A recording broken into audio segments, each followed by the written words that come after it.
Myanmar is especially blessed with Tectona grandis, better known as teak. The country contains 75% of the world's teak reserves, and a variety of tropical hardwoods and bamboo grow along its rivers and streams.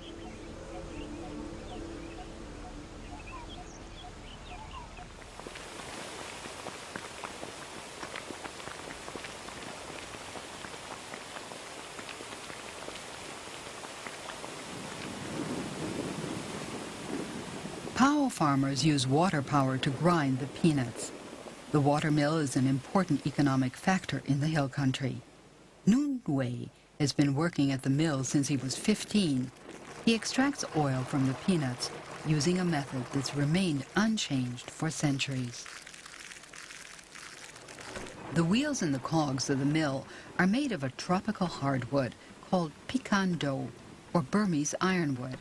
It's well preserved under its thick layer of peanut oil.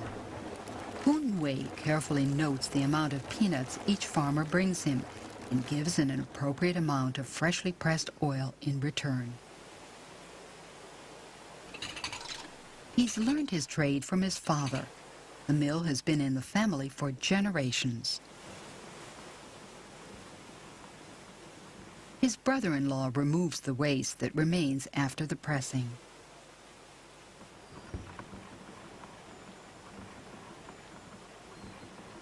Once the peanuts have been ground to a soft paste, the oil separates and gathers at the bottom of the container.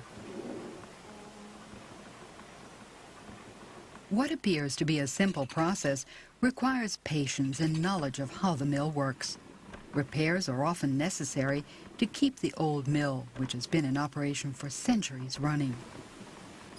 In return for his work, Noon Wei takes a percentage of the oil, which his wife sells at the weekly market. Once the oil is separated, the peanuts form a stiff mass that coats the cone-shaped container. Koon Wei pumps the oil into a tin can. He's familiar with all the phases of the mill's operation. The mill was his school and his home. Now it's his business.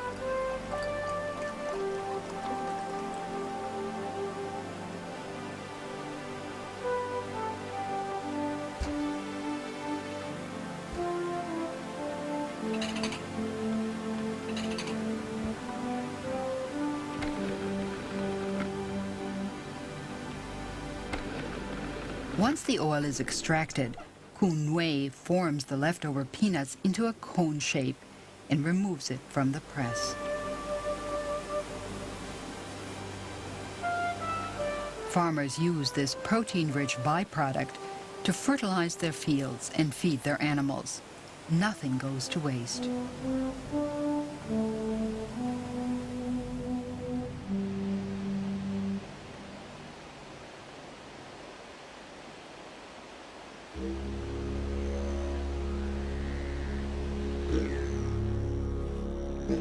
The rural economy is slowly recovering after years of unrest. The Pao, who are among the country's best farmers, are back in their fields. After independence from British colonial rule in 1948, the Pao, along with other hill tribes, began a long and futile fight to gain independence for the Shan state. The armed conflict only ended in 1991 when Pao leaders made peace with Myanmar's government. The area, which remained out of bounds for nearly half a century, is again open to visitors.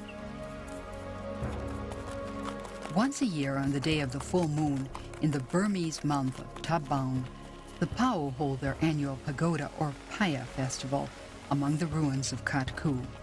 Some of the pilgrims start early to make their way through the hills toward the lost city, which is one of their most holy shrines.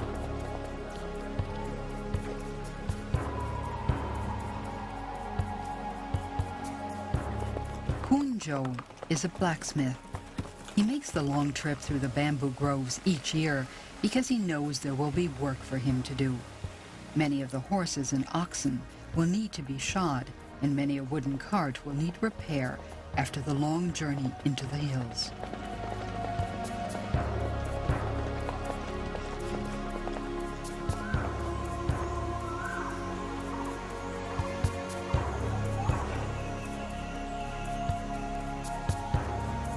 Women in Burma use a unique cosmetic not found anywhere else in Southeast Asia.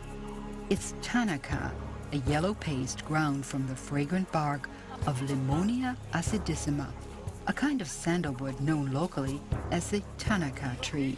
It's a sunscreen and conditioner and cosmetic rolled into one. Tabang, which is March in the Western calendar, is the last month of the Burmese year and an auspicious month for weddings.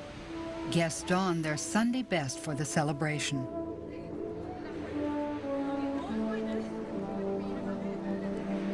A string tied around the wrist symbolizes the union of the bride and bridegroom.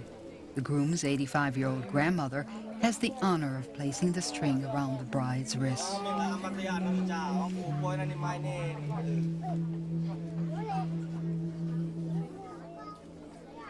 The entire village attends the wedding.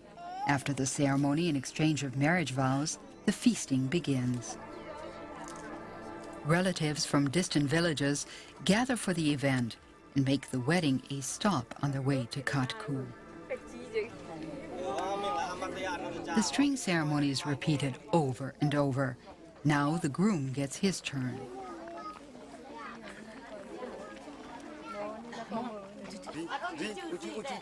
Once all Pao women wore hand-woven plaid turbans. Now many young men and women prefer terry cloth towels imported from China.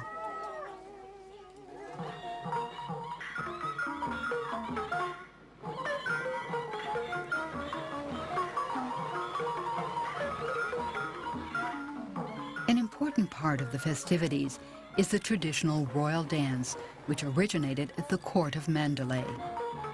The dancer is dressed like a prince and dances outside in front of the family compound. Oil lamps light the performance.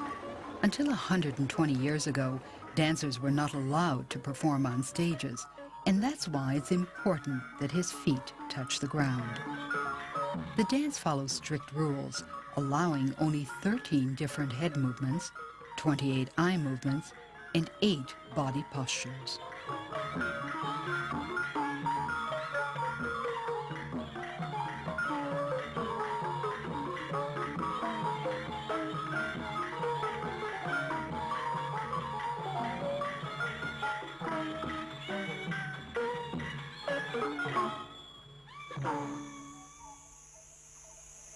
The moon plays an important role in Burmese religious life.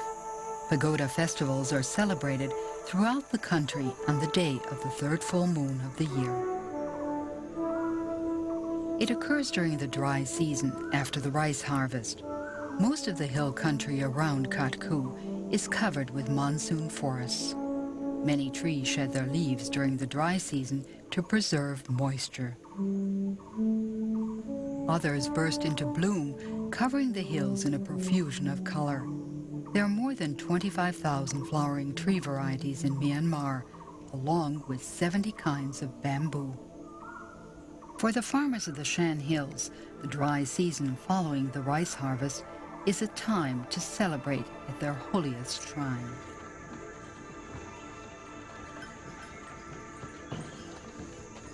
Oxen draw the traditional wooden carts where the elder members of the family get to ride, along with the bedding, animal feed, cooking utensils, and other necessities for the three-day festival at Kakku.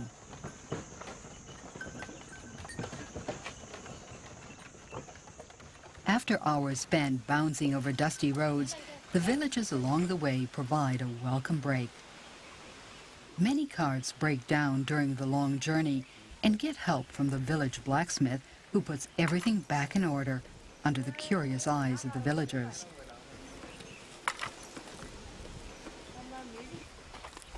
Wooden carts like these have been used for centuries in areas where wet rice cultivation is practiced.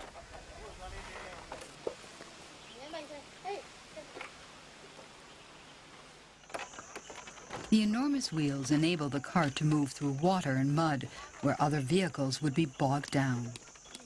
It's impossible to estimate how many people attend the festival at Kakku. Entire families set off on a journey that can last for days. Monks are among Myanmar's most active travelers. Novices need nothing more than their begging bowls. Every morning they set out to beg for food, an exercise meant to teach them humility. Open sheds outside Kakku provide shelter for market stalls.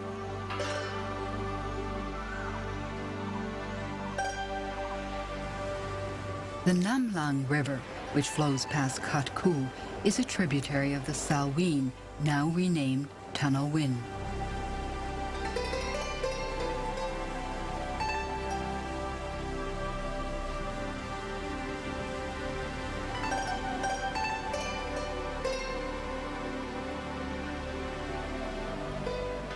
The rice has been harvested, and the fields, covered with dry stubble, await the renewal of the monsoon rains. When they flood with life-giving water, women will return to the fields to plant new seedlings. On the hilltop above them, Kakku appears like a mirage.